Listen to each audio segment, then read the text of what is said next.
प्राकृत भाषा की तीसरी कक्षा के अंदर आप सभी का स्वागत है। हमारे सभी की ओर से गुरुजी को बहुत बहुत प्रणाम। हमने पिछली क्लास में प्राकृत भाषा के कुछ इंटरेस्टिंग कॉन्सेप्ट्स जाने थे और आज भी हम बहुत सारे नए नए इंटरेस्टिंग कॉन्सेप्ट्स जानने वाले हैं। डेफिनेटली आज की क्लास के बाद आपको इतना मजा आएगा, आपको एक्चुअली प्राकृत भाषा के अंदर इतनी रुचि डेवलप होगी, क्योंकि आज हम व्यंजनों की बात करने वाले हैं और कैसे सेंटेंस फॉर्मिंग होती है।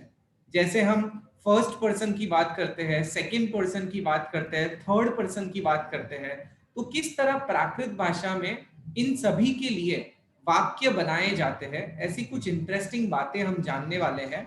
क्लास शुरू करने से पहले आप सबको बता देता हूं कि क्लास की शुरुआत के 10 मिनट हम पिछले क्लास में जो भी लर्न किए थे उसका रिवीजन होगा, जो गुरुजी हमको करवाएंगे। तत्पश्चात नए कॉन्सेप्ट की शुरुआत होगी और उसके बाद अंतिम 10 मिनट के अंदर, अंतिम 10-15 मिनट के अंदर आपको कोई भी प्रश्न है तो आप आपका हैंड रेज कर सकते हो और गुरुजी से पूछ सकते हो। एक बात का ध्यान रखना है, गुरुजी चाहते हैं कि कुछ कुछ चीजें स्टूडेंट्स को पूछी जाए क्लास के दरमियान ही, जिससे मालूम पड़े कि वाकई वो समझ पा रहे हैं कि नहीं। तो उसके लिए आपको क्लास के बीच में क्वेश्चंस भी पूछे जाएंगे, तो इसलिए आपको अलर्ट रहना है, अटेंटिव रहना है और आपके नोट और डायरी और पेन को आपके पास रखना है। तो हम शुरू करते हैं हमारा रिवीजन सेशन। आप सबका स्वागत है। गुरुजी आपको बहुत बहुत प्रणाम।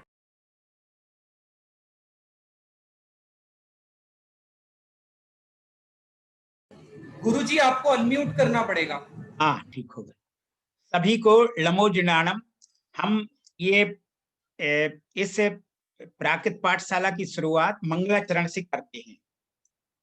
धम्मो मंगल मुक्तिट्टम अहिंसा संयमो तवो देवावी तम नमस्सन्ति जस्य धम्मे सयामणो जस्य धम्मे सयामणो। ये मंगलाचरण हुआ प्राकृत का। और अब हम पिछली जो हम लोगों ने पढ़ा है उसका एक बार देख करके आगे बढ़ेंगे। फिर आप स्वर दिखाइएगा। आप लोगों ने पिछली बार स्वरों का के विषय में जाना कि प्राकृत में कितने स्वर होते हैं। आप लोगों ने ये देखा होगा कि प्राकृत में बहुत मतलब सरलता है, क्योंकि इसमें अनेक स्वर कम हो जाते हैं, अनेक व्यंजन कम हो जाते हैं और बड़े आपको और आगे आगे जैसे हम इसका बताएंगे। आप लोग केवल यहाँ पर जो पढ़ाया जा रहा है अभी एक आध माह है, इसी तरह पढ़िए। अभी आपको पुस्तक बाद में मिलेगी, पर इसी आधार पर पढ़ेंगे तो आपको बहुत सुविधा रहेगी, क्योंकि ये हम बेसिक चीजें जान जाएंगे। कैसे पढ़ना है, कैसे आगे बढ़ना है, तो उससे हमें फिर पुस्तक को पढ़ने में मजा आएगा और जल्दी अपन लोग उसको बड़ी जल्दी ग्रहण कर सकेंगे। ये विशेषता है। तो हम लोगों ने पहले स्वर पढ़ा, स्वरों को पढ़ा कि प्राकृत में कितने स्वर होते हैं। तो उसको देखो, इसमें तो ये तो सब समझते हैं आप, पिछली बार भी आप लोग देख चुके हैं कि जो किसी शब्द की सहायता के बिना, किसी वर्ण की सहायता के बिना जिनका जिनका हम उच्चारण कर सकें उन्हें स्वर कहते हैं। तो प्राकृत में 8 स्वर हैं और कहीं कहीं पर ये कुछ लोग जैसे मैं पहले 8 बता दूं। अ आ इ ई उ ऊ ए ओ। और कुछ लोग प्राकृत में इन्हीं को ये 2 स्वर और बढ़ा देते हैं, ए और ओ। इनको दीर्घ स्वर भी कहते हैं, ह्रस्व स्वर भी कहते हैं। देखो दीर्घ दीर्घ स्वर में तो जैसे कुछ लोग हमें, क्योंकि आप लोग और भी पुस्तकें पढ़ सकते हैं, तो कुछ लोग कहेंगे कि इसमें तो हमारी पुस्तक में 10 स्वर हैं और इसमें इन्होंने 8 बतलाए। तो मैं अंतर बतला रहा हूं कि हम लोगों के ये है मूल रूप में 8 स्वर। तो आ, ई, उ, ए, ओ, ये हुए 5 स्वर जो हुए, ये ह्रस्व माने छोटे स्वर। और दीर्घ स्वर, दीर्घ माने बड़े स्वर, जैसे आ में आ मिला हुआ है, ई में ई मिली हुई है, ऊ में ऊ मिला हुआ है। तो ये 3 दीर्घ स्वर हुए। और इसके साथ ही कुछ लोग ये कह देते हैं कि ए और ओ ये भी दीर्घ स्वर हैं, क्योंकि संस्कृत में आई और औ ये होते हैं, तो उनकी जगह पे ए और ओ आ जाते हैं। आई और औ का प्रयोग नहीं होता प्राकृत में, इसलिए इनको ए और ओ को दीर्घ स्वर भी मान लेते, तो 10 भी कहते हैं, मगर यहाँ पर अपन ने सामान्यतः 8 ही बतलाए गए थे। तो ये पिछली बार का हम ये कर रहे हैं। अब स्वरों के आगे थोड़ा बढ़ाइएगा नील भाई। हाँ, ये हम लोगों ने ये स्वरों का परिवर्तन, यानी स्वर परिवर्तित कैसे हो जाते उसको पढ़ा था। जैसे जो घाम री है, ऋषि वाला री, उसको अ बदल जाता है तो घृतम घयम। इसी प्रकार से ऋषि वाले री को, ऋषि वाला जो री है वो ई में भी बदल जाता है, जैसे कृपा में किवा। इसी प्रकार से ऊ में भी बदल जाता है, दीर्घ ऊ में, जैसे ऋतु, ऋतु का ऊ हो गया। पृथ्वी को पोहवी हो गया। कहीं कहीं पे पोढ़वी भी होता है, हा की जगह पे ढा भी आता है, ठीक है ना, पोढ़वी ये भी होता है। अच्छा, आगे आगे लिखिए इसी तरह से रिद्धि। हाँ, और ह्रस्व स्वर का दीर्घ भी बन जाते हैं, और दीर्घ स्वर का ह्रस्व भी बन जाते हैं। जब ह्रस्व स्वर का दीर्घ कैसे हो गया, तो एक, जैसे जैसे हमने पश्यति, पश्यति संस्कृत में था पश्यति, तो यहाँ पर उसी को प्राकृत में जब बनाएंगे तो पा में आ जाएगा। ये ह्रस्व स्वर में जो पा में जो आ मिला हुआ है, ह्रस्व आ, उसको दीर्घ में बदल जाएगा तो वो पासई हो जाएगा। इसी प्रकार से शिष्या का शीशो, आगे बढ़ाइए। हाँ, और दीर्घ स्वरों का ह्रस्व में भी हो जाता है, जैसे इसमें बतलाया है, जैसे आ का दीर्घ आ का आ, इसका आ में बदल जाए, जैसे आम्रम तो अम्बम, ताम्रम तम्बम, ये हो गया। इसी प्रकार से दीर्घ एकार का भी ई में हो जाएगा। जैसे हमने कहा तीर्थम, तो वो देखो, अब तीर्थम था तो ता में दीर्घ ई था, तो मगर प्राकृत जब करेंगे तो ह्रस्व में बदल जाएगा, तो ये दीर्घ का ह्रस्वीकरण हो गया तीर्थम, तीर्थम का तीर्थम। उसी प्रकार से ऊ, दीर्घ उकार का ह्रस्वकार हो, जैसे जैसे चूर्ण, तो उसका चुर्णो, ऊर्मी, उम्मी, ये देखो ये इस तरह ह्रस्वीकरण हो गया। इसी प्रकार से और भी बदलते रहते हैं। आगे बढ़ाइए। तो अभी में, हाँ, और हम लोगों ने एक वार्तालाप भी पढ़ी थी, इसको हम आगे पढ़ेंगे, दूसरी वार्तालाप के साथ पढ़ेंगे, तो आगे देख लें। अब व्यंजनों को ले लें हम। हाँ, देखिए यही इसमें जो बतलाए थे ये आप लोग देख चुके। अब हम देखिए स्वरों को पढ़ चुके, अब हम व्यंजन पढ़ते हैं। तो आप व्यंजन का प्राकृत में, जैसे कि हिंदी में या संस्कृत में काफी व्यंजन होते हैं, मगर प्राकृत में जो है केवल 29 व्यंजन होते हैं, ठीक है ना। तो हाँ, ये आप निकाला था व्यंजन वाला। हाँ, ये व्यंजन देखो 29 व्यंजन है प्राकृत भाषा में।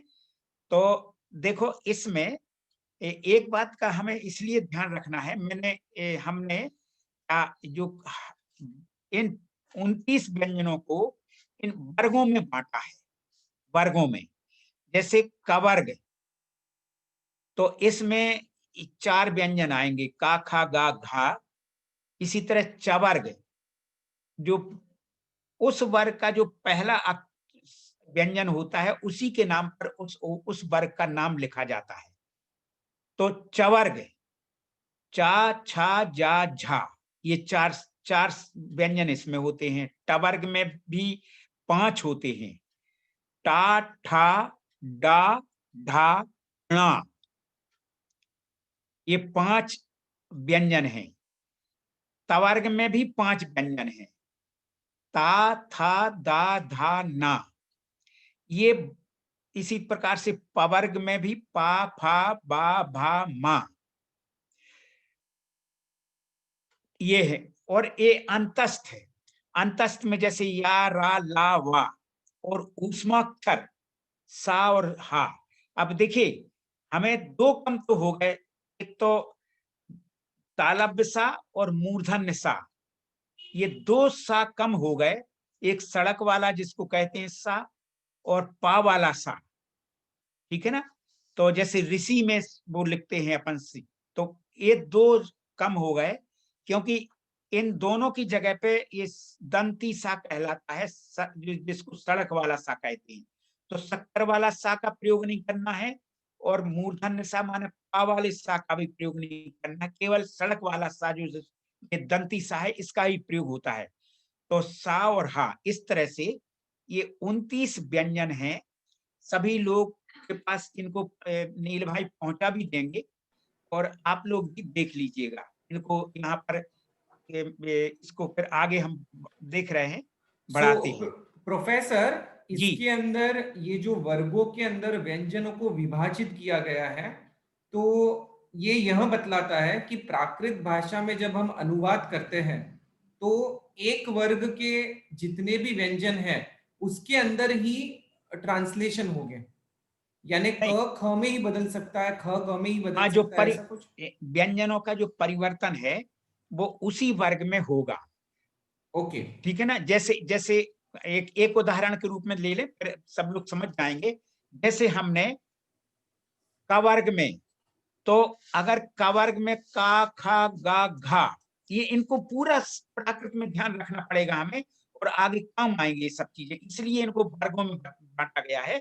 जैसे क वर्ग में है, तो हम अगर ये कहेंगे कि ए, ए, इसमें जैसे क वर्ग में बदलेगा तो उसी में बदलेगा। जैसे एक उदाहरण के रूप में समझ लें, जैसे हमने कहा भूखतम, भूखतम, ठीक है ना।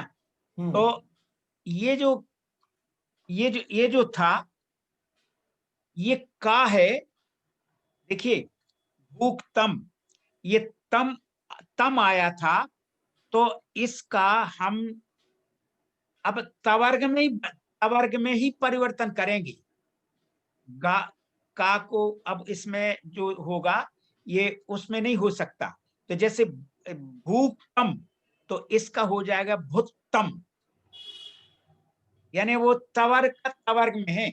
वहां कवर्ग रहने पर भी भुक्तम, आधा का था वहां पे, तो वो परिवर्तन चूंकि ता है आगे, इसलिए वो का का वर्ग अब अलग, मैंने जो व्यंजन होते हैं वो विषम व्यंजन में परिवर्तन नहीं होता, उसी वर्ग के व्यंजनों में, उसी वर्ग के व्यंजन में परिवर्तन होगा, ठीक है ना। प्रोफेसर, एक बार नहीं, गुरुजी आप एक बार वापस बता सकते हो, भुक्तम, भुक्तम हाँ, का क्या होगा? उत्तम। भुत्तम। हाँ, देखो डबल ता आ गया वहां ओके। पे आधा का था, तो चूंकि ता आगे आया है, तो वो तवर्ग में ही परिवर्तन हुआ है, ठीक है ना। भुत्तम हो गया, दुत्त हो, दो ता आ गए वहां पर। तो गुरुजी हम ऐसा कह सकते हैं कि जब भी अक्षर जुड़े हुए होते हैं तो हाँ, उसमें जो अंतिम अक्षर होता है वो वर्ग होता है, और उसका जो पहला अक्षर जुड़ा हुआ होता है उसका उसी वर्ग में कन्वर्जन हो जाता है। होता है, बस बस बस बस, ओके ठीक। ओके। हाँ, जैसे ये चीजें तो अभी केवल आप लोग इतना समझ लें, सभी लोगों से अनुरोध है कि केवल आप व्यंजनों की संख्या समझ जाएं, वो तो हम आगे जैसे पढ़ेंगे तो आपको बहुत आनंद आएगा, और परिवर्तन जो होगा वो बताएंगे। इसके कुछ सूत्र भी जो हैं, जो हेमचंद्राचार्य ने अपनी प्राकृत व्याकरण में लिखे हैं, वो नियम बनाए हैं, तो उसी के अनुसार बता। अभी तो आप केवल इतना समझ लें कि 29 व्यंजन होते हैं और उन्हें वर्गों में बांटा गया है, ठीक है। यानी हमें ये पक्का कर देना है कि कौन सा व्यंजन कौन से वर्ग में आता है। हाँ, इस इतना वो तो देखिए सभी लोगों को जैसे याद रहता है, का खा गा घा, चा छा जा झा, टा ठा डा ढा, णा, ता था दा धा ना, पा फा बा भा मा, या रा ला वा, सा हा, बस इतने हर कोई को तय करके जो हिंदी पढ़ते हैं वो सबको उनको इसी तरह से याद रहते हैं। बिल्कुल। ठीक है, तो ये हुए व्यंजन। अब हम मेरी समझ में सभी को देखिए ये अभी मैं अभी आप लोग केवल जो बतला रहे हैं उसे समझते जाएं और उसके बाद फिर हम आगे बढ़ेंगे जैसे तो और आगे अभी आप लोगों से पूछेंगे भी। पहले तो ये पूछेंगे कि आपको कहाँ कौन सी चीज समझ में नहीं आई तो उसका समाधान करेंगे। फिर आपके कुछ प्रश्न होंगे वो भी पूछेंगे, आप पूछ सकते हैं और फिर कुछ मैं भी पूछ सकता हूँ आपसे, ठीक है ना? हाँ, तो अब देखो एक सामान्य नियम है जैसे मैंने अभी बताया था स्वरों में आई और औ स्वर जो होते हैं वो ए और ओ के रूप में अभिव्यक्त होते हैं, इसलिए इनको ए और ओ इनको दीर्घ भी कहते हैं और ह्रस्व भी कहते हैं, है ना? जहां आई और औ की जगह पे आते हैं वो दीर्घ ए ओ हो जाएंगे और जहां पर केवल ह्रस्व के रूप में आ रहा है वो ए ओ ही रहेंगे, ठीक है? अच्छा, और ये बतलाएं जैसे प्राकृत वर्णमाला में इंगा जैसे आता ना, अंग अंग इंगा रहता है तो वो देखो वो ये जो हम लोग हिंदी में लिखने लगे हैं अनुस्वार यानी शून्य जो लगाने लगे अंग अंग आप पर जो शून्य लगाने लगे अनुस्वार, ध्यान ध्यान रखिएगा। मैं शून्य का या इस तरह का प्रयोग नहीं करूंगा, आप लोग समझ लें। जहां अपन ऊपर जैसे अंग इसमें जो शून्य लगाते हैं उसको कहते अनुस्वार, ये हर जगह भी आएगी प्रयोग। और जहां पर दो क्या क्या आप बोलते थे नील भाई, दो कॉलन क्या डबल डॉट कोलन उनको कोलन। हाँ तो सभी लोग लिख लें उनको बोलते हैं डबल डॉट जो आता है उसको बोलते हैं विसर्ग। ये बार बार प्रयोग में आएंगे तो हम शून्य या ये डबल डॉट अच्छा नहीं लगता हम लोगों को ये प्रयोग में, तो आप लोग समझ लें शून्य माने अनुस्वार और डबल डॉट माने विसर्ग, इनका नाम है, ठीक है ना? तो हम इसी रूप में प्रयोग करेंगे आप लोगों को, तो आप लोग इन इन बातों को ध्यान में रखना है।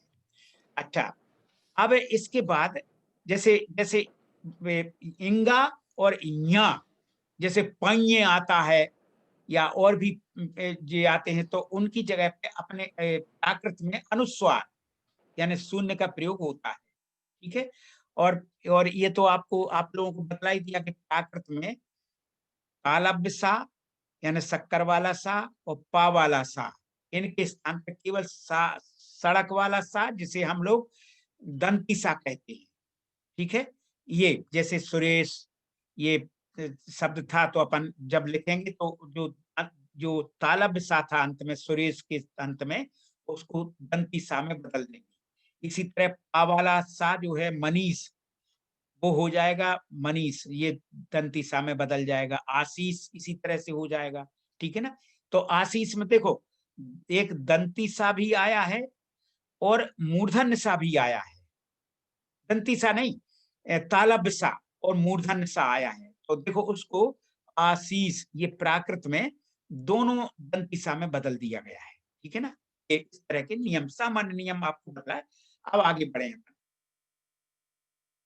मेरी समझ में सबको सब लोगों ने लिख लिया होगा, सब लोगों को ध्यान में आ गए होंगे। नहीं आया हो तो अभी पूछ लेना बाद में। अब देखो हम जब कोई भी कार्य करते हैं कोई भी भाषा पढ़ते हैं तो जब हमने स्वर समझ लिया व्यंजन समझ लिए तब एक और होता है जैसे वाक्य बनाना है तो हमें वाक्यों के लिए क्रियाएं चाहिए पड़ती हैं। जैसे मैं खाता हूँ, वह खाता है, तुम खाते हो, पीते हो, ठीक है ना? इस तरह से कहते ना, तो अपन को क्रियाएं समझ लेना चाहिए। तो हमने यहाँ पर आपके सामने आपकी स्क्रीन पर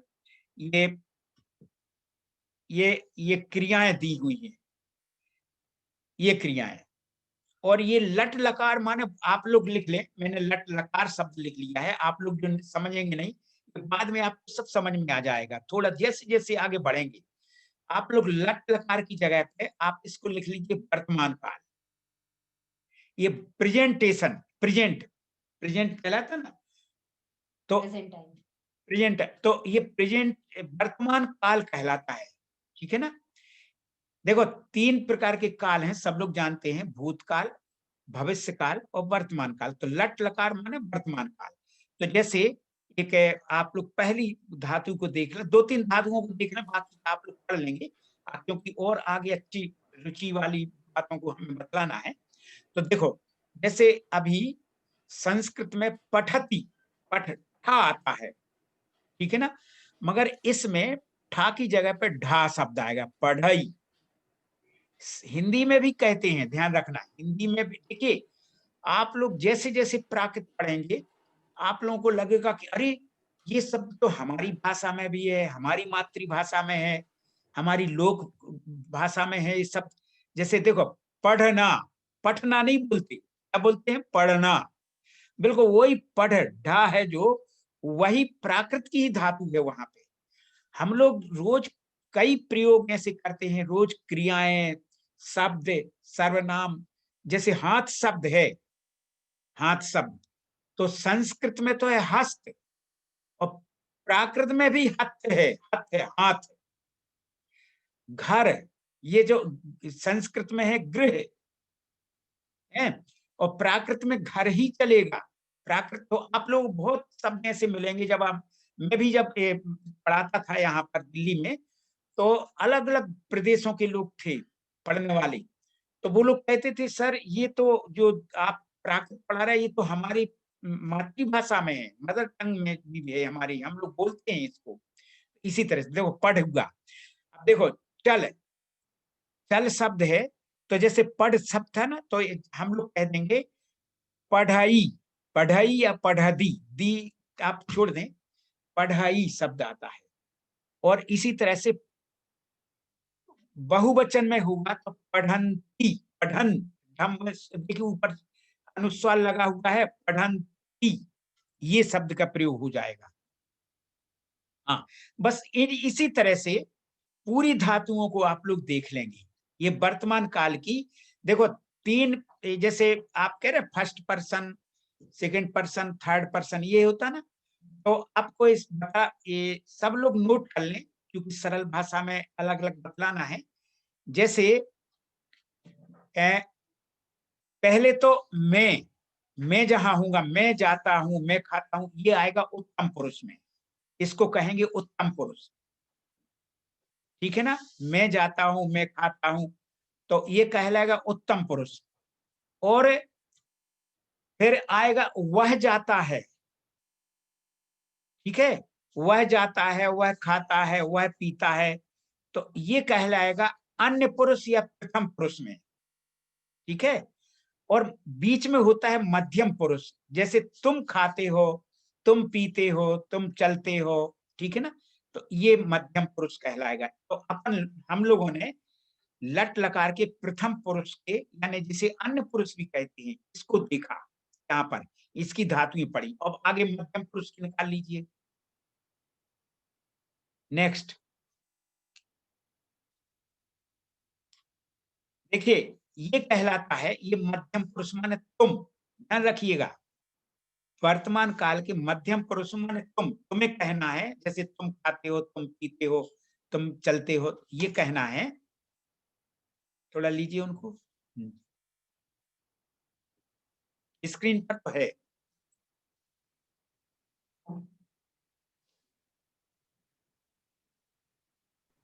गुरुजी 1 मिनट ले रहा हूँ। हाँ हाँ, ले लीजिए, कोई बात नहीं। हाँ हाँ, हाँ, तो आप बताइए। इस, हाँ, हाँ, मध्यम पुरुष जो होता है तुम के लिए आता है, तो अपन लोग एक समझने के लिए लिख ले तुम। तो मध्यम पुरुष में वर्तमान काल यानी लट लकार, इसकी है, जैसे पढ़ शब्द अपन ने अन्य पुरुष में देखी, पढ़ाई आया था। अब जब वह पढ़ता है तो सो पढ़ाई, और तुम पढ़ते हो तो देखो पढ़ के लिए आ जाए पढ़सी, और तुम सब पढ़ते हो तो उसके लिए आ जाएगा पढ़ा है, हा, हा आ जाएगा, पढ़ा है। ठीक है ना। इसी प्रकार से चल के लिए तुम चलसी, तुम चला है, देखो इसमें आ गया, तुम लिखते हो, तुमम लिखा ही, लिहासी और लिहा है। इस तरह से पूरी धातुएं आपके सामने है। इनको भी आप लोग, आपके ये नील भाई आपको भेजेंगे, तो आप लोग उनके आधार पर पढ़ लीजिएगा और वाक्य बनाने का प्रयास करिएगा, छोटे छोटे वाक्य। जैसे हम लोग छोटे अपने सब प्रारंभ में कोई भाषा सीखते हैं ना, तो छोटे छोटे वाक्य पढ़ते हैं, तो उसी तरह से इनको भी अपन आगे पढ़ते रहेंगे। और प्रयोग करिए आप लोग, इसी की धातु में पढ़िए। जैसे मान लीजिए आपने कहा है कि तुम देखते हो, तो अपन लिख देंगे तुम, मैं अभी ये इनको बताएंगे, सर्वनाम बताएंगे जो संज्ञा की जगह पे आते। तुम के लिए क्या कहते, मैं के लिए हम, मैं के लिए क्या कहते, हम के लिए क्या कहते, वह के लिए क्या कहते, वे के लिए क्या कहते, अभी अब बता रहे हैं पूरे। तो जैसे हमें कहना हो कि तुम पीते हो, तुम पीते हो, तो तुमम पेवासी, ठीक है ना, ये हो जाएगा। आगे और इस तरह से आप लोग देख लीजिएगा। फिर अभी जो समझने में कोई कठिनाई आए तो अभी हम पूछ रहे हैं, ताकि हम फिर से बतला देंगे। अब उत्तम पुरुष का दीजिए। हाँ, देखो उत्तम पुरुष माने मैं या हम, वर्तमान काल की। जैसे अपन ने पूरी वही धातुएं अन्य पुरुष में भी देखी, मध्यम पुरुष में भी देखी, उत्तम पुरुष में भी देखी। अब देखो इसमें जो एक वचन में है पढ़े, तो इसमें अभी ये उत्तम पुरुष, हाँ, तो इसमें आ गया पढ़ामी, पढ़ामी। जैसे मैं कहूं मैं पढ़ता हूं, तो अहम पढ़ामी, और हम सब पढ़ते हैं, ठीक है ना, तो अम्हे पढ़ामो, तो उसके लिए पढ़ामो आ जाएगा। इसी प्रकार से चलामी, लिहामी, गच्छामी, हम गच्छामी, मैं जाता हूं, ठीक है ना। फिर आगच्छामी, मैं आता हूं, लिगच्छामी, मैं निकलता हूं, ठीक है ना। इस तरह से ये प्रयोग पूरी पूरी जितनी धातुएं आई हैं वही को वही तीनों पुरुषों में, अन्य पुरुष, मध्यम पुरुष और उत्तम पुरुष में दी गई है यहाँ पे। तो जो जो पुरुष के लिए समझने में दिक्कत होती है वो ये लिख लें, वो लिख लें। जैसे वह के लिए अन्य पुरुष या प्रथम पुरुष कहते हैं, और इसी प्रकार से तुम के लिए मध्यम पुरुष, ठीक है, ये ले लेंगे तुम सब, या तुम के लिए मध्यम पुरुष। और मैं के लिए हम या मैं जाता हूं, इसके लिए उत्तम पुरुष कहते हैं, ये लिख लेंगे। तो उसी जैसे उत्तम पुरुष है तो वहां पे लिख लें मैं या हम, अन्य मध्यम पुरुष में लिख लें तुम या तुम सब। तो इससे कभी भूलेंगे नहीं, पुरुष के लिए भी नहीं भूलेंगे, ठीक है ना। अन्य पुरुष या प्रथम पुरुष के लिए लिख लें वह या वे सब, ठीक है ना। तो इस तरह से अपन चलेंगे तो ये हो जाएगा। अच्छा, आगे नेक्स्ट ले लें, ये क्रियाएं होंगी। अब देखो एक उत्तम पुरुष को हम लोगों ने अभी समझा था, तो उत्तम पुरुष के आगे देख लीजिए, बहुत अच्छे छोटे छोटे से वाक्य, और इन्हीं वाक्यों में से हम अभी पूछेंगे भी आप लोगों से, ठीक है ना। तो आप लोग देख लीजिएगा। जैसे हमने अभी बताया उत्तम पुरुष यानी मैं या हम सब, तो हमने कहा अहम नमामि। देखिए वाक्य लिखा हुआ है पहला, मैं नमता हूं या नमन करता हूं। अहम जानामि, मैं जानता हूं, या स्त्रीलिंग कोई हुई तो मैं जानती हूं, ये हो जाएगा, ठीक है ना। वो उसमें पुरुष का कोई अंतर नहीं है, ये कोई भी कह सकता, तो जानामी शब्द का ही प्रयोग होगा, मैं जानती हूं या जानता हूं। इसी तरह से इच्छामी, अहम इच्छामी, मैं इच्छा करता हूं। अहम पासामी, देखिए छोटे छोटे वाक्य आप लोगों को धीरे धीरे ये इतनी अच्छी सिखाएंगे कि आप बड़े बड़े वाक्यों को बनाने लगेंगे अपने आप, ठीक है ना। मगर हमें बेसिक चीजें तो सीखना पड़ेंगी, ठीक है ना। इनको देखिए, इसी प्रकार से अहम पिबामी, मैं पीता हूँ या पीती हूँ। अहम गच्छामि, मैं जाता हूँ, जाती हूँ। अहम धावामि, मैं दौड़ता हूँ या दौड़ती हूँ। अहम हसामि, मैं हंसता हूँ या हंसती हूँ। मैं अहम सयामी, मैं सोता हूँ या सोती हूँ। अहम पढ़ामी, मैं पढ़ता हूँ या पढ़ती हूँ, ठीक है ना। तो ये किसी भी उसमें, अहम चिंतामी, मैं चिंतन करता हूँ। अहम सुनामी, मैं सुनता हूँ। अहम भुंजामी, मैं भोजन करता हूँ। या अहम भुंजामी को ये भी कह सकते हैं, मैं खाता हूँ, ठीक है ना। मैं खाता हूँ, ठीक है ना, मैं भोजन करता हूँ, ये हो गया। अहम चलामी, मैं चलता हूँ। अहम भमामी, भ्रमण शब्द आता ना, तो भमाणी भ्रम, भ्रम शब्द आता। देखिए ये परिवर्तन हो जाता है। अभी आप लोगों ने देखा ना, जब ये अपने इसमें देख रहे थे कि स्वरों के विषय में, तो जैसे मैं यहीं पर एक उदाहरण बता दूं जिससे कि वो स्वर भी हमें ज्यादा समझ में आने लगेंगे। मूल शब्द है भ्रम, ठीक है ना, भ्रम। तो इसको ऋकार का लोप होकर के आ बचा, तो प्राकृत में भ्रम हो जाएगा, भ्रम हो जाएगा, भ्रम। अहम भमामी। अब देखो इसी को अन्य प्रयोग में, अन्य पुरुष में, यानी उसके लिए वह घूमता है, तो वो आ जाएगा सो भमई। और तुम घूमते हो, तुमम भमसी, ये हो जाएगा। इस तरह का प्रयोग अपन करेंगे। ये चीजें बिल्कुल आप समझते चलिए, थोड़ा सा इसको केवल अपन जो यहाँ पढ़ रहे हैं, केवल यही न रहे, इनका अभ्यास करना चाहिए घर में। और घर में अभ्यास करते समय आपको जो चीज नहीं समझ में आए, वो आप नोट कर लीजिए, यहाँ हम बताएंगे। मगर अभ्यास करेंगे तभी आप चल पाएंगे और समझ पाएंगे। आपको इतनी जल्दी आएगी, आपको आश्चर्य होगा कि 1 महीने में हम लोगों ने कितना कितना आगे बढ़ गए प्राकृत भाषा के सीखने में, 1 ही महीना। और 1 महीना के लिए आपको कोई पुस्तक की जरूरत नहीं है, वो आपको आ जाएगी। क्योंकि अभी तो ये बेसिक चीजें पढ़ा देंगे, तो पुस्तकें तो बहुत सरल हो जाएंगी। देखिए इसी प्रकार से मैं नाचता हूं, तो अहम नच्चामी, नच्चामी ना आ गया। देखिए ना की प्रवृत्ति ना को ना में बदल जाता है, अहम लच्चामी। मैं जीतता हूं, अहम जयामी। मैं सेवा करता हूं, अहम सेवामी। देख कितना सरल शब्द हैं। आप हिंदी बोलिए, उसी को थोड़ा सा परिवर्तन करके वो कर ले, तो आप वो प्राकृत बन जाती है। मैं के लिए अहम आता है, और से देखिए सेवा करता हूं, वो सेवामी कर दिया, बस इस तरह से। और अहम लिखामी, मैं लिखता हूं। इस तरह के ये आप वाक्यों में प्रयोग करेंगे। अभी हम इसके विषय में थोड़ी सी देखिए, नीचे वाक्य दिए हैं, तो अभी इन्हीं के वाक्यों को आपको पूछेंगे। आप लोग इनको ध्यान में रखिए कि किस चीज के लिए, क्योंकि वही शब्द हैं जो ऊपर आ चुके हैं, उन्हीं की अनुवाद है नीचे हिंदी में, ऊपर प्राकृत में लिखा हुआ है, तो उसी से पूछेंगे अभी आपको। तो आप थोड़ा सा अपन को बिल्कुल। थोड़े से वाक्यों का प्रयोग और देख लें, ठीक है ना। आशी तो वाक्य आशी प्रयोग जो वार्तालाप कर रहे थे ना। यस जी गुरुजी। हाँ, नहीं नहीं, मैं पूछ रहा हूँ आपकी हाँ ओर से।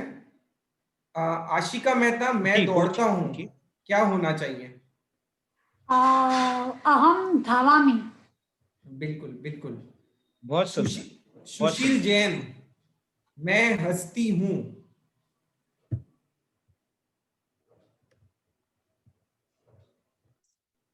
सुशील जैन, हाँ। हाँ जी सर। मैं हंसता हूँ, उसका प्राकृत में बताइए। सुशील जैन, एक मिनट।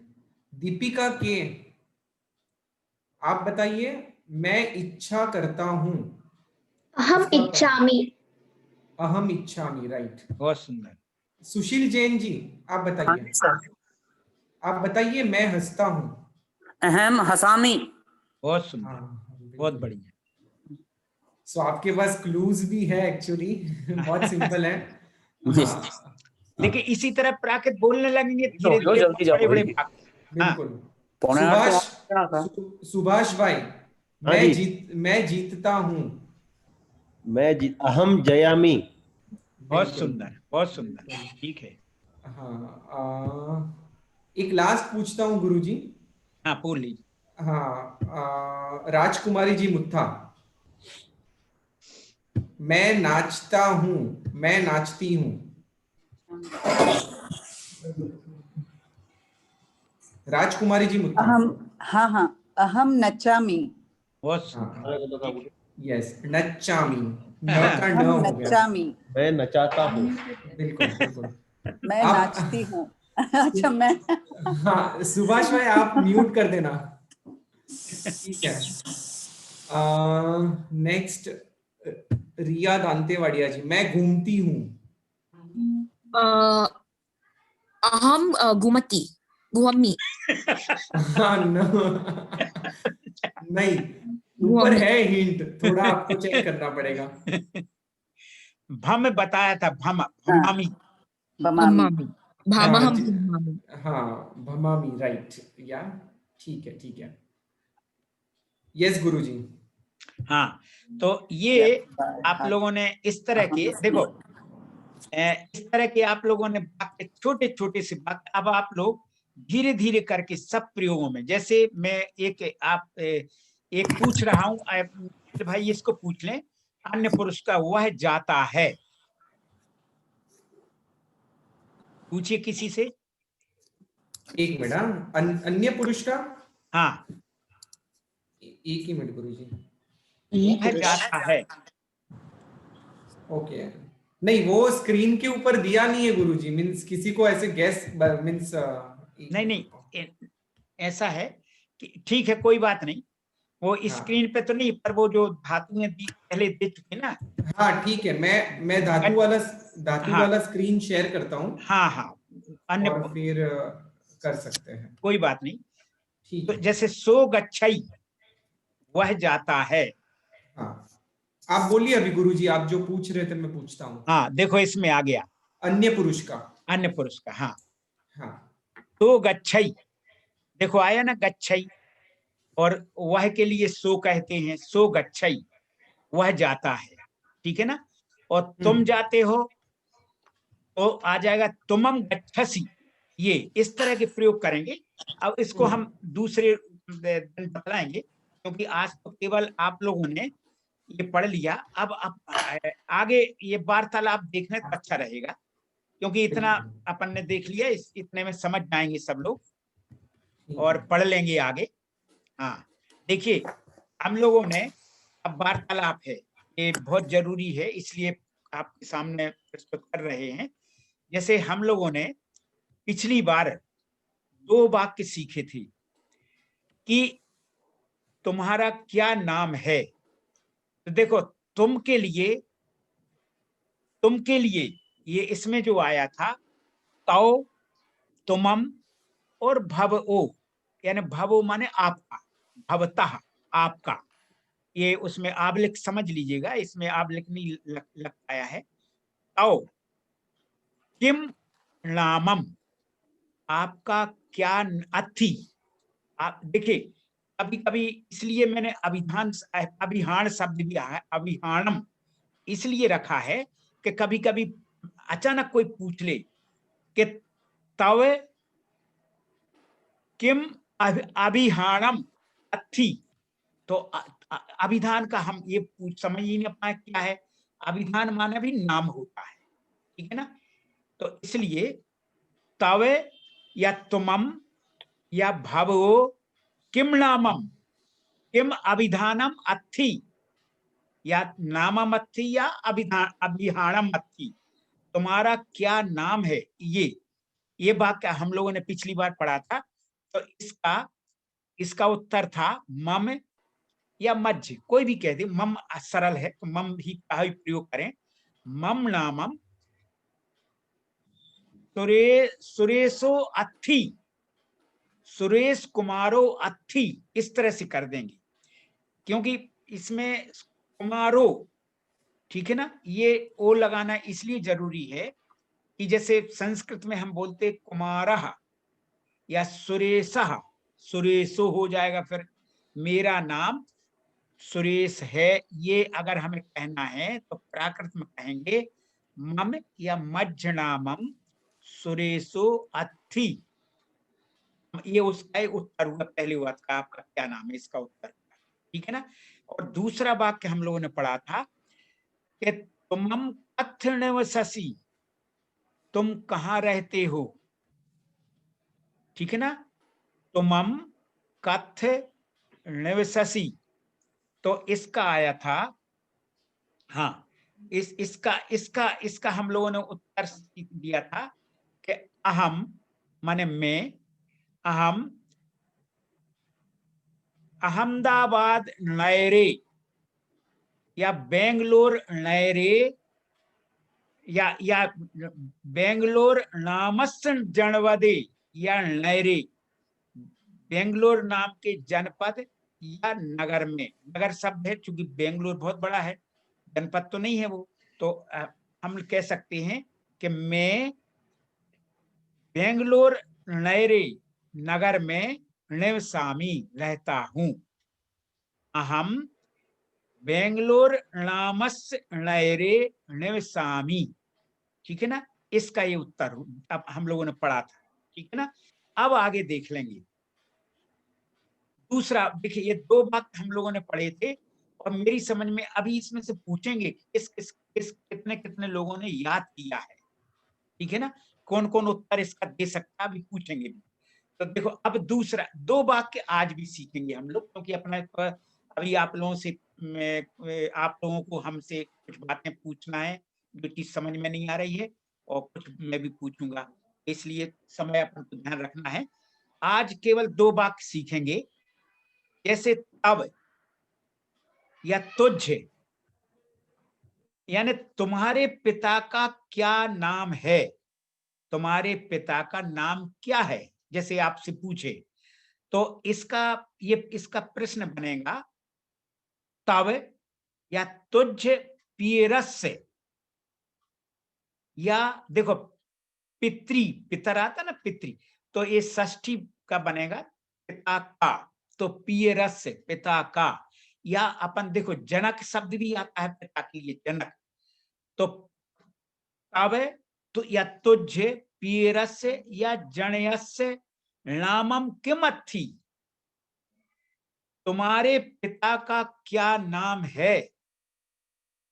तब केवल हम एक जो आबलिक वाला छोड़ रहे हैं, एक एक शब्द ले रहे, तब पियरस्य नामम किम अर्थी, तो इसका हम उत्तर दे देंगे मम पियरस्य या जणयस्य नामम पूज्य श्री, यानी पूज्य श्री, हम लोग सम्मान अपने पिता का नाम सम्मान के साथ लेंगे ना, तो मम पियरस्य नामम पूज्य श्री नेमि नाथो अथि, या ये समझ लीजिए जो आपके पिता का नाम है तो उसमें अंत में अगर विसर्ग आ रहा है तो उसमें ओ लगा देंगे, नहीं तो आप सीधा सीधा भी बोल सकते हैं।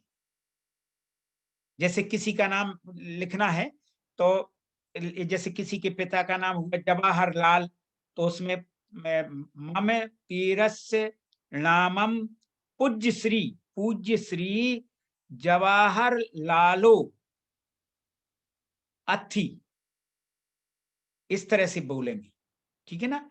तो ये हो गया आपके पिता का क्या नाम है, तो जणयस्य या पीरस्य नामम किमर्थी, तो मम पीरस्य नामम पूज्य श्री जवाहर लालो, या जो भी जिसका नाम है वो लिख लेंगे, मैंने एक उदाहरण के रूप में बताया, अस्थि माने अस्थि माने है, ठीक है।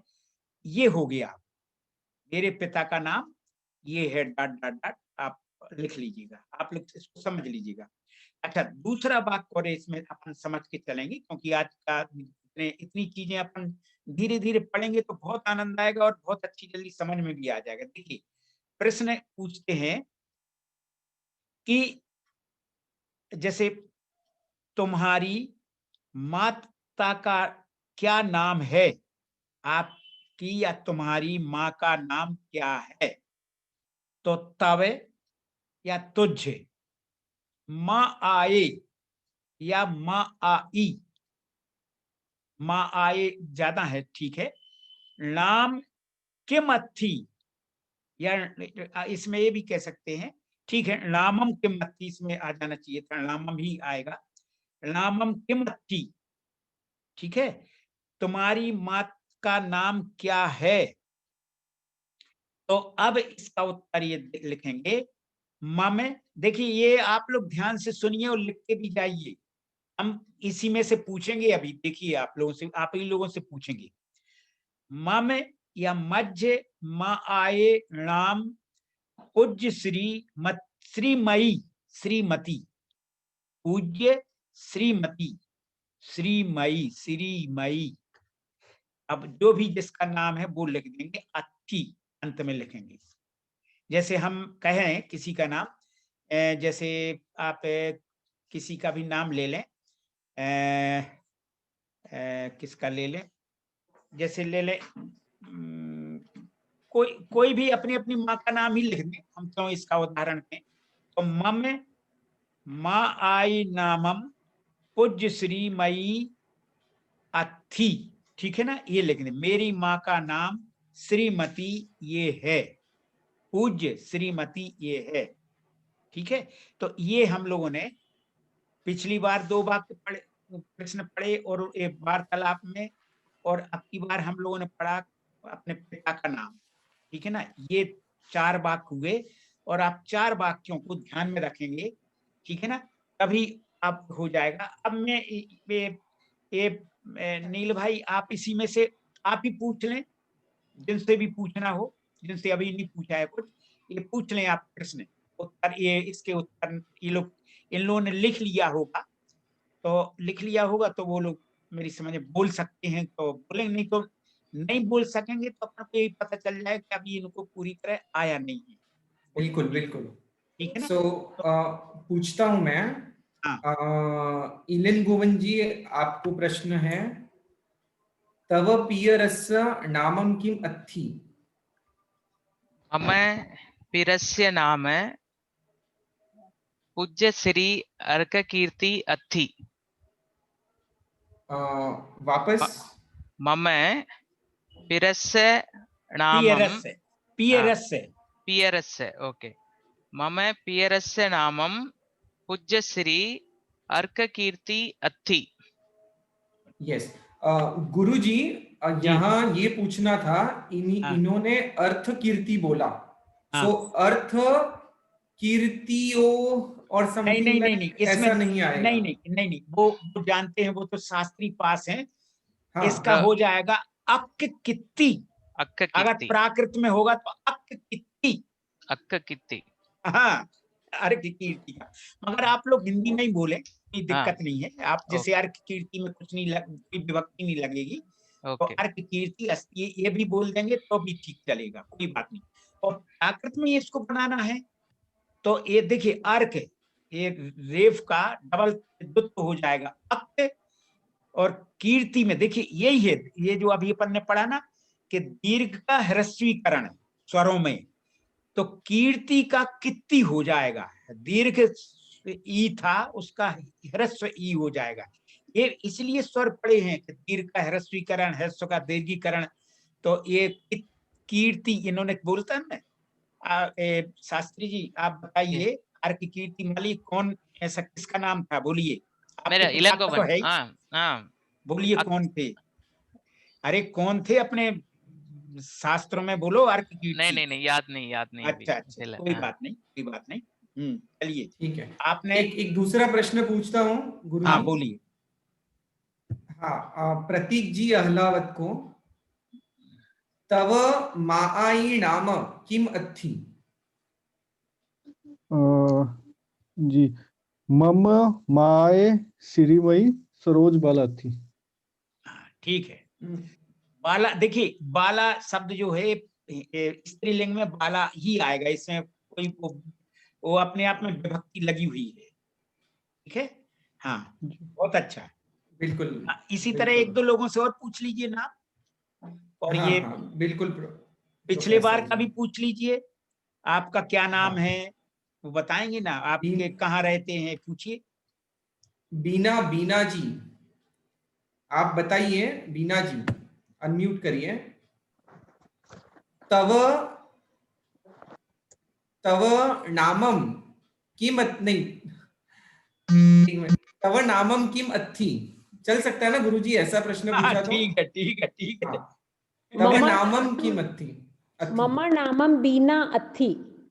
बहुत अच्छा, ठीक है। देखो ये लोग, देखो अब धीरे धीरे प्राकृत बोलने लगे सभी लोग।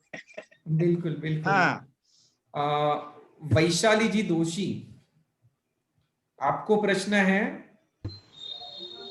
तुमम कथ निवससि, तुमम कथ अहम बेंगलोर नयरे नामस्य जानपदे निवसामि।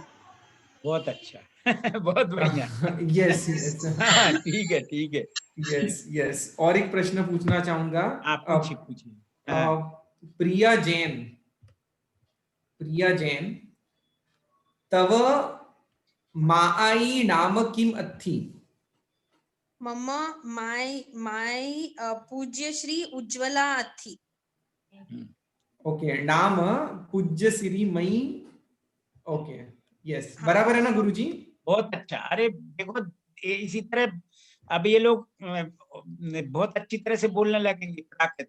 अभी तो 2-2 4-4 बातें हैं, धीरे धीरे बहुत अच्छा बोलने लगेंगे। बिल्कुल बिल्कुल गुरुजी। सो गुरुजी, अभी हम लोग सेशन को ओपन करेंगे। किसी को कुछ प्रश्न है तो आपसे पूछेंगे।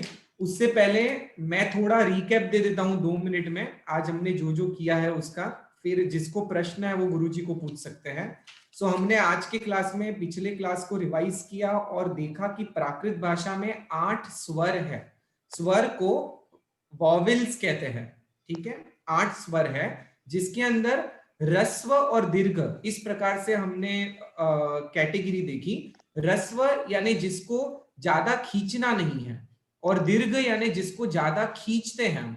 तो ये 8 स्वरों को किस प्रकार ह्रस्व और दीर्घ में डिवीजन किया है वो हमें गुरुजी ने समझाया। और गुरुजी ने ये भी बताया कि किसी अन्य टेक्स्ट के अंदर ए ओ इसको दीर्घ के अंदर भी कंसिडर किया गया है, क्योंकि प्राकृत भाषा में आई ओ नहीं होता है, उसकी जगह पे ए ओ ही होता है। तो उसको कहीं कहीं दीर्घ, कहीं कहीं ह्रस्व के अंदर कंसिडर किया है। फिर गुरुजी ने हमें बताया कि प्राकृत भाषा में कुछ शब्द किस तरह ट्रांसलेट होते हैं। जैसे आज रू के बारे में हमने देखा, जो री होता है, री ऋषि का री, तो उसको किस प्रकार से वो अलग अलग रीत से कन्वर्ट होते हैं। तो ऐसे कुछ कुछ वर्ड्स हमें आज दिखाए। साथ ही हमको आज 2 बातें गुरुजी ने नोट करने को कही कि आपको याद रखना है कि अनुस्वार यानी कोई भी अक्षर के ऊपर जो बिंदु होता है, जैसे हम अंत कहते हैं तो अ के ऊपर जो बिंदु है उसे अनुस्वार कहते हैं। तो हमें ये याद रखना है, क्योंकि गुरुजी ये शब्द का प्रयोग करते रहेंगे हमारे क्लास में, तो हमें कंफ्यूज नहीं होना है कि अनुस्वार का मतलब क्या है, अनुस्वार का मतलब क्या है।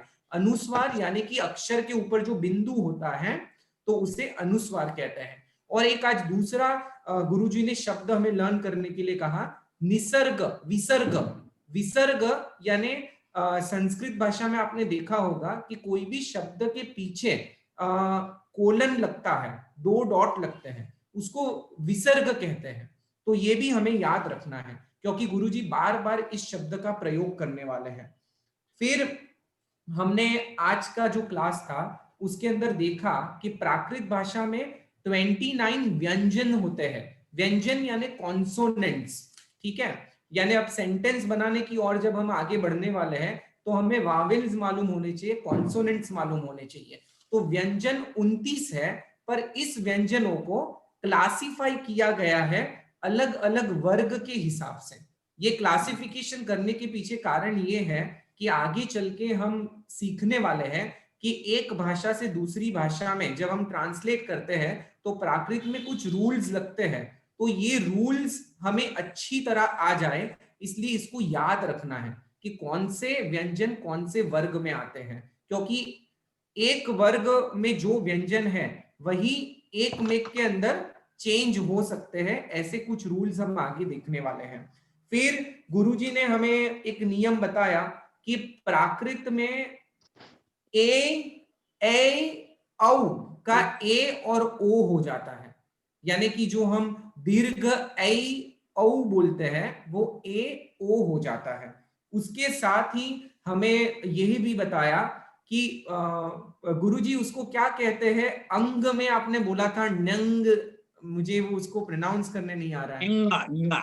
इंगा, राइट, मींस हाँ, सो तमिल भाषा में इंगा वो जो था वो डॉट हो जाता है, यानी कि अनुस्वार हो जाएगा जब उसका ट्रांसलेशन हम देखेंगे। फिर आगे गुरुजी ने ये बताया कि जो 3 प्रकार के श होते हैं, स, श, श, वो स ही हो गए प्राकृत में। और फिर आज हमें जानने मिला कि अलग अलग वर्ब्स, यानी कि क्रियाएं जो होती है हमारे जीवन में, जिसे हम वर्ब्स कहते हैं, तो अलग अलग प्रकार के वर्ब्स हमको जानने मिले। और 3 पर्सन की हमने बात की, first person, second person, third person.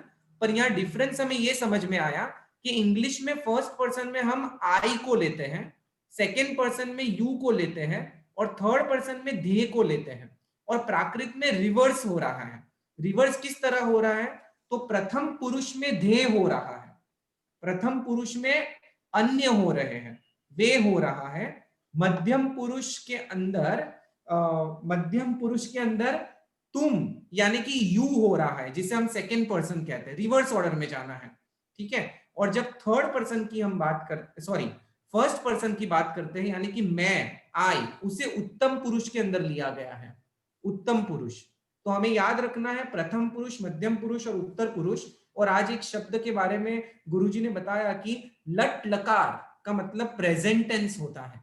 तो देखो ये सब इंग्लिश में हम पढ़ते हैं और हमारी भाषा में भी पढ़ते हैं, वर्तमान काल, प्रेजेंट टेंस, तो उसे लट लकार कहते हैं। और क्रिया यानी वर्ब्स, तो आज अलग अलग प्रकार की क्रियाएं देखी, पढ़ना, भागना, दौड़ना, खेलना, कूदना, नाचना, और उसको किस प्रकार से हम फर्स्ट, सेकेंड, थर्ड पर्सन के लिए प्रयोग करेंगे तो किस तरह के उसके अंदर चेंजेस आते हैं, उसके बारे में आज हमने देखा। और ये भी हमने जाना कि मैं यानी अहम और तुम यानी तव या तुझ, यानी जब हम उसके लिए प्रयोग करते हैं। तो आज का सेशन इस प्रकार का था। अब किसको कोई भी प्रश्न है तो गुरुजी को पूछने के लिए आपके हाथ रेज कर सकते हो।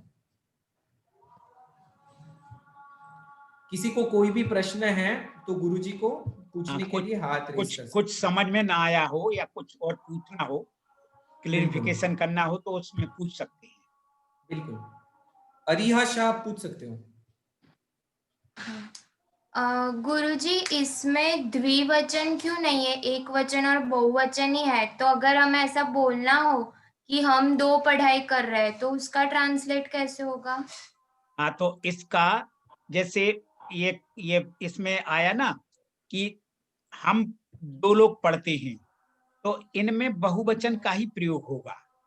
क्या होता आप लोग देखिएगा, ज्यादातर ये द्विवचन संस्कृत में ही है, 2 वचन, और कहीं पे इस तरह का और कई एक आध और भाषा में होगा, नहीं तो सब जगह एक वचन और बहुवचन यही है। और ये प्राकृत से ही गए हैं। क्या होता है कि एक के बाद जितने होते वो सब ज्यादा कहलाते, बहु कहलाते, इसलिए ये केवल 2 वचन का प्रयोग इनमें नहीं होता। 2 वचन की जगह पे ये भी कह सकते हैं, जैसे मान लीजिए 2 वचन का हमने ये कहा तो उसको भी एक 2 में भी ले सकते हैं और बहुत में भी ले सकते हैं।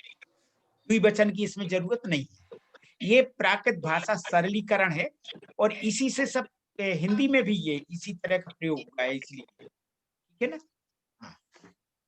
बिल्कुल, थैंक यू। हाँ, सुहास दोषी आप प्रश्न पूछ सकते हो। हाँ जी, मुझे 2 चीज थी। एक जो आपका आवाज बराबर नहीं आ रहा है, नेटवर्क इशू है। हाँ, मेरे 2 क्वेश्चन थे। एक क्वेश्चन गुरुजी ने जो पढ़ाया मुझे उसमें थोड़ा धातु के बारे में थोड़ा ज्यादा, और दूसरा जो नील जी आपने रिवीजन किया उसमें मुझे ऐसा लगा कि जो वह वाला पार्ट है वो उत्तम पुरुष और अन्य पुरुष दोनों में यूज किया जाता है, ऐसा पंडित जी ने कहा था। वो कहीं से प्रथम पुरुष और उत्तम पुरुष दोनों एक ही चीज है, वो मुझे कुछ कंफ्यूजन, आपने जो रिवीजन में किया वो थोड़ा कुछ कंफ्यूजन हुआ। तो मैं चाहूंगा गुरुजी से कि वो वापस से रिपीट करें। हाँ बिल्कुल। सो बेसिकली गुरुजी, इनका प्रश्न ये है कि उनको धातुओं के बारे में जानना है, धातु क्या होती है, और दूसरा एक बार वापस उनको जानना है प्रथम पुरुष, मध्यम पुरुष और उत्तम पुरुष। देखिए, धातु माने क्रियाएं, चलना फिरना घूमना, ये जो अपन करते हैं ना, जो क्रियाएं, क्रियाएं माने धातु। उन्हीं को जब हम उनको जब चलाते हैं ना, जैसे अपन संस्कृत में चलाते हैं गच्छति, गच्छता, गच्छन्ति, जब इनके रूप चलाते तो धातु की कहलाती है, धातु रूप कहलाती है, ठीक है ना। और जब प्रयोग करते हैं तो क्रिया के रूप में प्रयोग करते हैं उन्हीं को, ये हुआ। और दूसरा इन्होंने जो पूछा है, देखिए क्या है कि संस्कृत के समान ही प्राकृत की व्याकरण को लिया गया है, तो उसके पेपर क्या है, प्राकृत जो की एक नेचुरल लैंग्वेज है, इसमें जो व्याकरण कुछ नहीं थी, मगर जैसे जैसे इसका लिटरेचर बढ़ता गया तो उसमें अलग एक समझने के लिए कुछ अपने अनुशासन चाहिए, उसमें डिसिप्लिन चाहिए, तो उसके लिए व्याकरण बनी। तो व्याकरण में क्या होता है कि जैसे संस्कृत में भी है अन्य पुरुष, या जिसे प्रथम पुरुष कहते हैं, उसको कहते हैं जैसे सो, वह हुआ अन्य पुरुष या प्रथम पुरुष। मध्यम पुरुष तो चाहे कहीं भी हो वही मध्यम ही रहता है, तुम, ठीक है ना। तुम के लिए जो प्रयोग होते, तुम जाते हो, ये मध्यम पुरुष हुआ। और अहम गच्छामि, मैं जाता हूं, ये होता है उत्तम पुरुष, ठीक है ना, इसे कहते हैं। ठीक है, थैंक यू। और भी पूछ लें जिनको पूछना। हाँ हाँ हाँ, भावना जी आप प्रश्न पूछ सकते हो।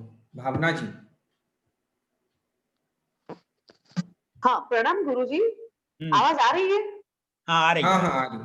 हाँ, गुरुजी आपने जो ये प्राकृत में अनुवाद में था मैं नाचती हूँ, तो उसका हमने किया हम नचामी, तो डबल च किस लिए?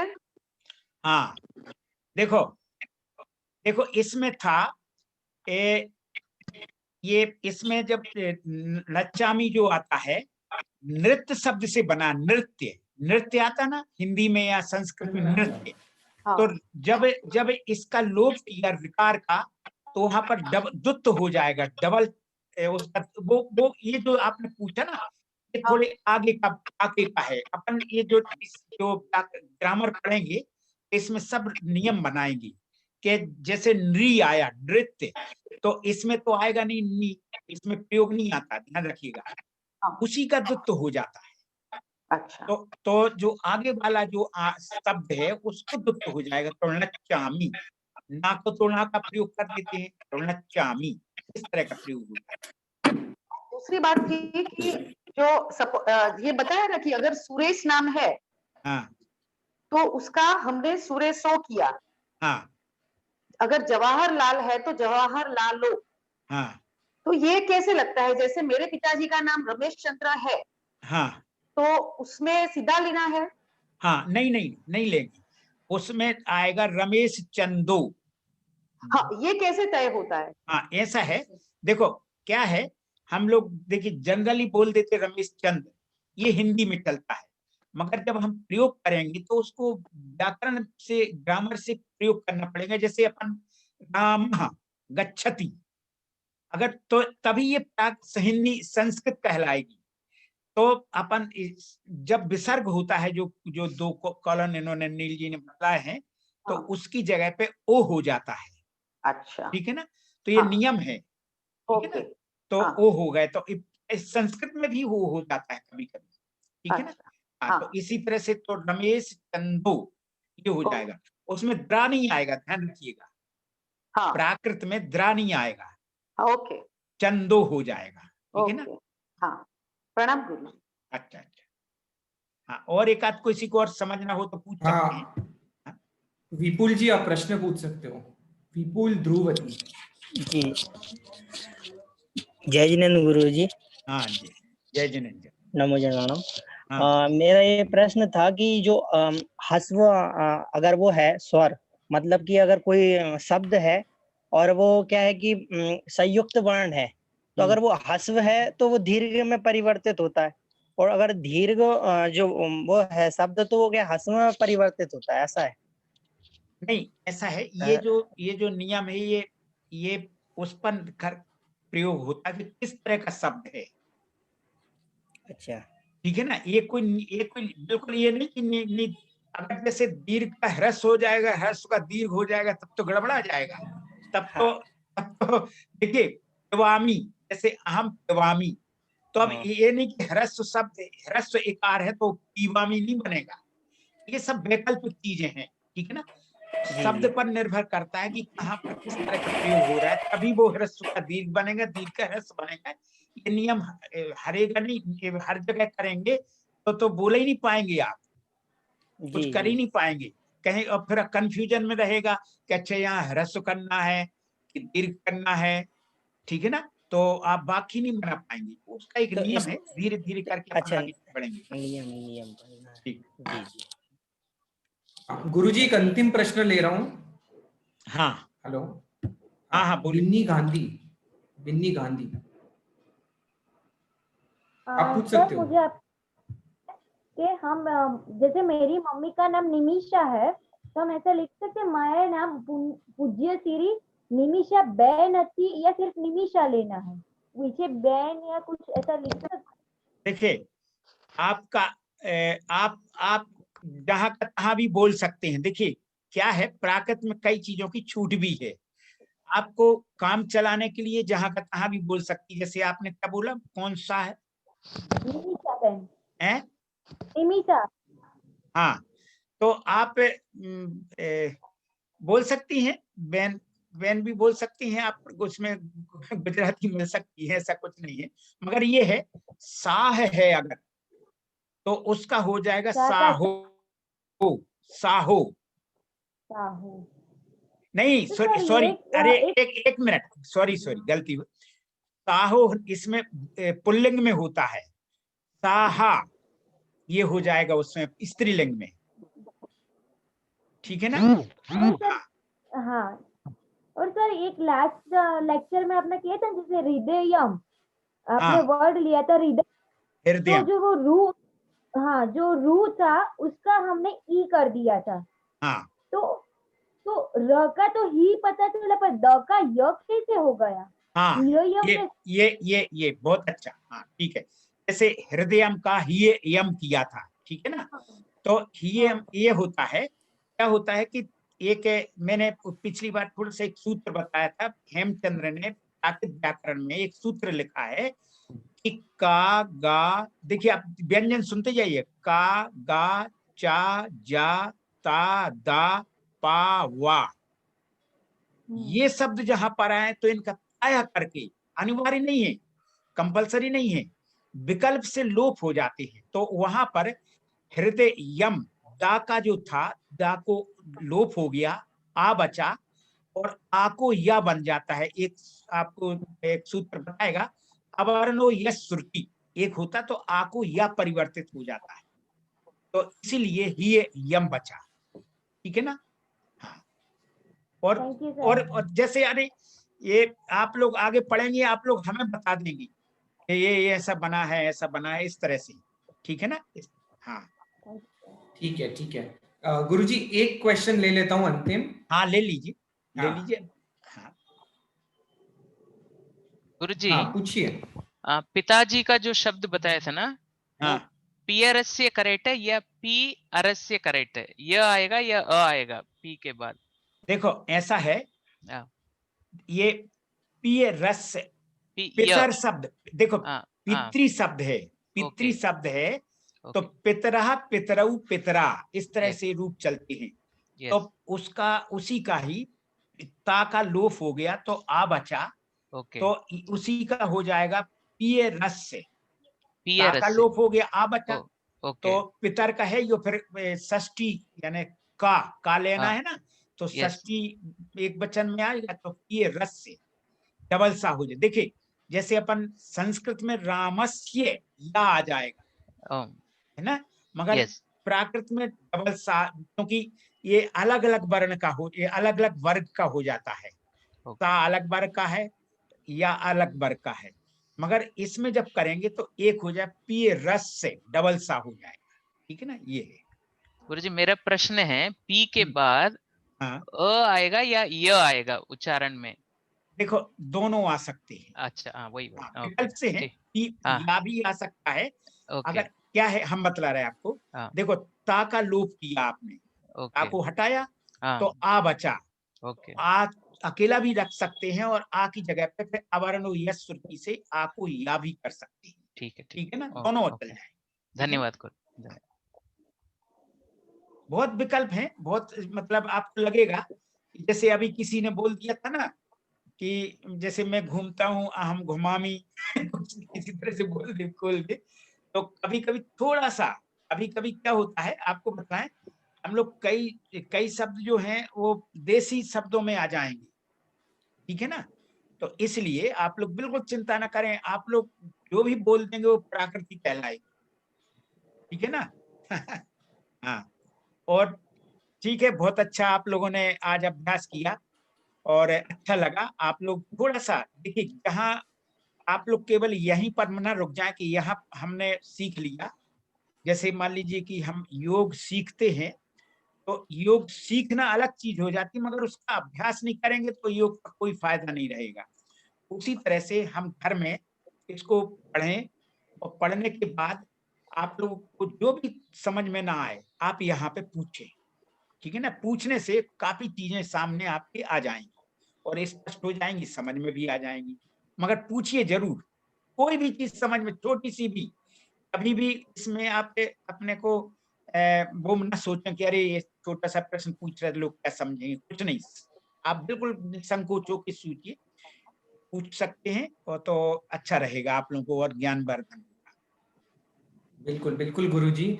अहम नमामि तुमम तवम। हाँ, सो या गुरुजी, सबकी ओर से आपको बहुत बहुत प्रणाम। और यस, आज का सेशन हम यहाँ विराम लेंगे और विराम लेने से पहले जगत के सभी जीवों का कल्याण हो और जगत के सभी जीव हमारे मित्र हैं, कोई भी हमारा वैरी नहीं, इस भावना के साथ विराम लेंगे।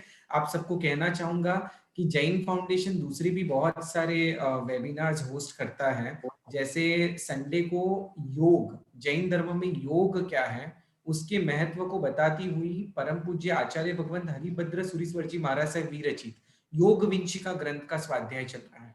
तो किसी को अगर जैन योग के बारे में डिटेल में जानना है तो वो हर संडे सुबह 9 से 10 जुड़ सकता है, जिसमें हरिभद्र सुरीश्वर जी महाराज साहब के ग्रंथ का स्वाध्याय होता है। वैसे ही जैन टॉक्स हर फ्राइडे होता है शाम को 7 से 8 बजे, और सूत्रार्थ सीरीज जैन शाला के अंदर वो मंडे को शाम 8:30 से 9:30 होती है। तो आप ये सब चीजों में जुड़ सकते हो। www.jainfoundation.in वेबसाइट पे विजिट करके सब डिटेल्स पा सकते हो। इसी के साथ आज के सेशन को विराम देते हैं और गुरुजी बहुत बहुत धन्यवाद, बहुत बहुत प्रणाम।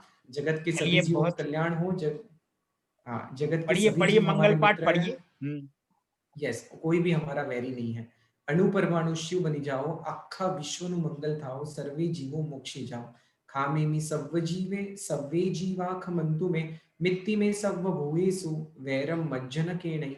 सर्वथा सौ सुखी था हो, पाप ना कोई आचरो, राग द्वेष थी मुक्त बनीने, समता सौ समाचरो। प्रणाम।